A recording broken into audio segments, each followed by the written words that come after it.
Bonjour et bienvenue sur la chaîne Ici on parlait psychologie.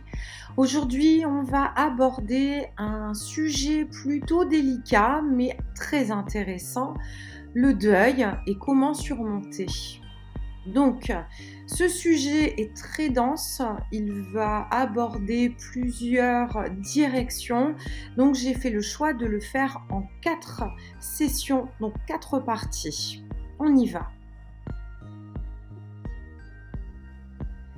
Donc gérer le deuil après le décès d'un proche, que ça soit un proche de famille ou amical, c'est toujours délicat. Donc votre chagrin, il est comparable à votre empreinte digitale, c'est-à-dire que personne ne peut le vivre de la même manière que vous.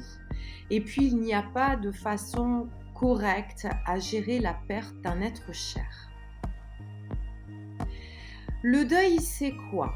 En gros, on va aborder sa définition globale, la nature et la signification de la relation avec la personne décédée, donc le lien qu'on peut avoir avec elle, les caractéristiques personnelles et les expériences de la vie, donc tout ce qui va être les souvenirs, bons, mauvais, et les circonstances du décès, si c'est de maladie ou si c'est brutal. Donc le deuil va s'articuler autour de ces 3 constantes.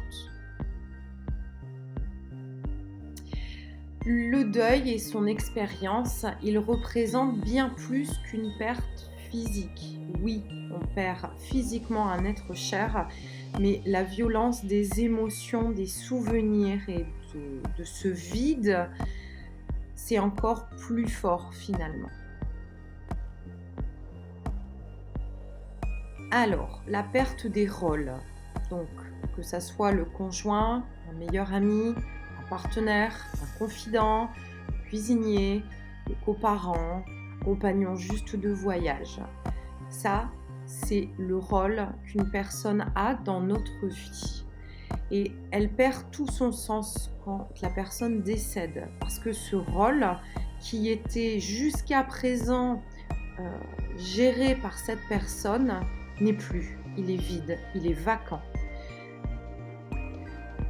Il y a la perte aussi des espoirs et des rêves qu'on peut avoir eus avec cette personne. On a souvent des projets en tête et au moment de la disparition, effectivement, ces projets n'auront pas lieu, en tout cas pas avec la compagnie de l'être décédé. Les rêves, les espoirs qu'on avait avec cette personne n'ont plus de sens à ce jour parce qu'elle n'est plus là et les projets qu'on a pu faire avec cette personne ne seront jamais réalisés puisqu'elle a disparu.